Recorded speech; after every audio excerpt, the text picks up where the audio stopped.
Hey everybody, welcome back to The Chocolate Touch by Patrick Skeen, I always say it wrong, Skeen Catlin. I'm really happy that you're back here.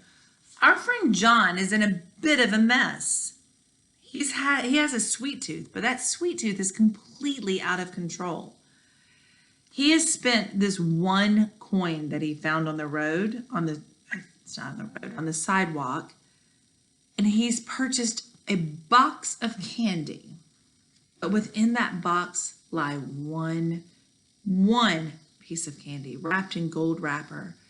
And since that moment, everything that he has tasted, everything that he has tried, has turned to chocolate.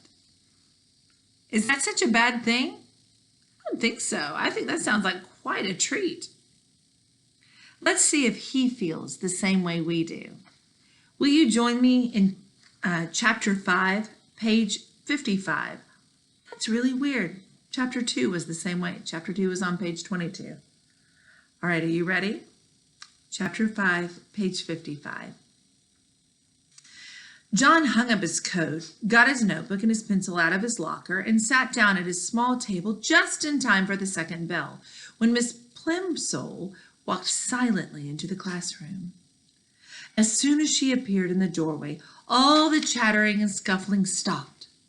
The 20 boys and girls sat straight in their chairs and looked straight ahead at the clean blackboard. Blackboard is what we used to call whiteboards. Back in the day, they were chalkboards, and they looked black. They were made out of slate. These days, they're made out of this shiny white material, and we have dry erase markers. But back in the day, they were black.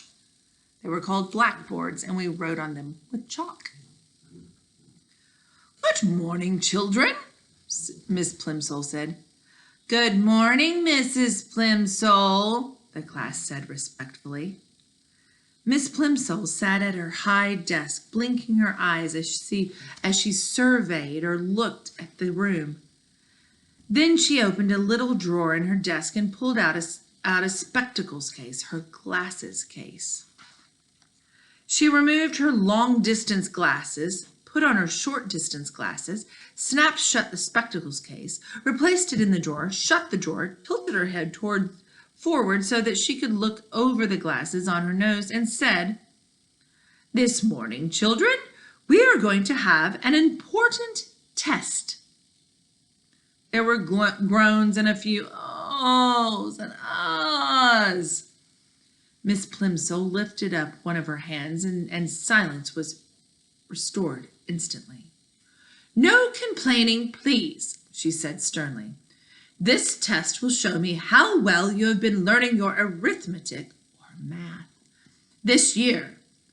It will be a short one. I am going to write just 4 problems on the board. I shall expect you to solve them all swiftly and accurately. That means quickly and correctly.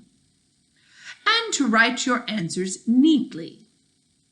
You will place your paper in front of you now. You will write your name at the top right-hand corner, and then you will place your pencil beside your paper, sit back in your chair, and wait till I give this signal to begin work." Miss Plimsoll turned to the blackboard and began chalking up the test problems. That means she was writing the problems on the board. Tests always made John nervous. Besides, his lips were feeling dry, and the taste of chocolate was strong in his mouth. He raised his hand. "Yes, John?" Miss Plimsoll asked. "May I please go and get a drink of water, please, Miss Plimsoll?" he asked in a small voice. "Very well. Hurry back. We're going to start in a few minutes."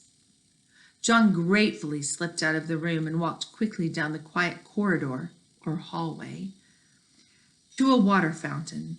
His tongue felt thick with chocolate. The cold water would be refreshing.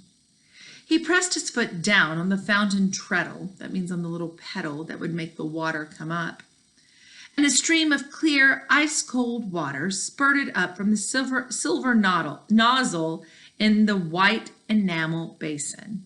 So I want you to close your eyes, and I want you to imagine this clear, shiny tub of water. It almost looks like a bathtub, but much smaller, like a sink.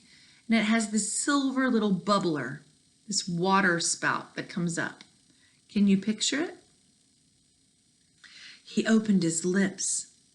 As soon as the water gushed in, it turned into ice-cold chocolate water, thin and sweet. Quickly stopping the flow, John looked with dismay at the shallow puddle that had formed and was now draining away in the basin of the fountain.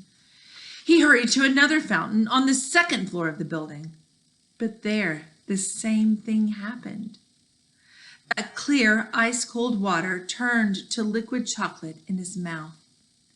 When John finally got back to his classroom, all the other pupils or students were bent over their tables, busily scratching away. Miss Plimsoll looked up from her book as John tiptoed in. She looked at the clock on the wall, looked back at him, and wagged her finger disapprovingly, or reprovingly, which means the same thing. She did not like how long he had been out of the classroom. John began on the first of the 4 problems, but he was so worried about his chocolate water that he couldn't keep his mind on his work. By the time he was ready to start the 4th problem, the other boys and girls were already putting down their pencils and straightening up and smiling at each other. 2 minutes to go, said Miss Plimsoll. Concentrating hard, John took the end of his pencil between his teeth and began to nibble it. It immediately turned to chocolate. Then he noticed an even more disturbing change. Although he had taken the pencil out of his mouth, as soon as the first piece of chocolate had crumbled off, the pencil was continuing to turn to chocolate. The chocolate was slowly but steadily moving down the pencil, replacing the wood and the lead inside, changing it into a chocolate pencil before John's very eyes. Magic, for John now knew that his power must be magic, was apparently getting stronger. By the time the whole pencil had changed from red, yellow, and black to dark brown, Miss Plimsoll was announcing that only a few seconds remained in which to write down his final answer. Just a minute, John pleaded. Shh, Miss Plimsoll cautioned him, holding up a finger to her mouth. Shh, chorused the slow workers who were becoming almost excited as John. But John felt worst of them all. He felt sure that he could finish the problem and write down the correct answer, if only he had something to write with. But Miss Plimsoll, he begged in a loud whisper, my pencil's turned to chocolate. Hush, John, Miss Plimsoll said. I'll speak to you after the bell. John tried to write with his changed pencil, but the point was too soft, and he only succeeded in making a chocolate smear where he should have written the number 72. Oh my gosh, this blessing, this chocolate blessing where everything tasted like chocolate, has now become a curse. John is beginning to lose a grip. What are we going to do next?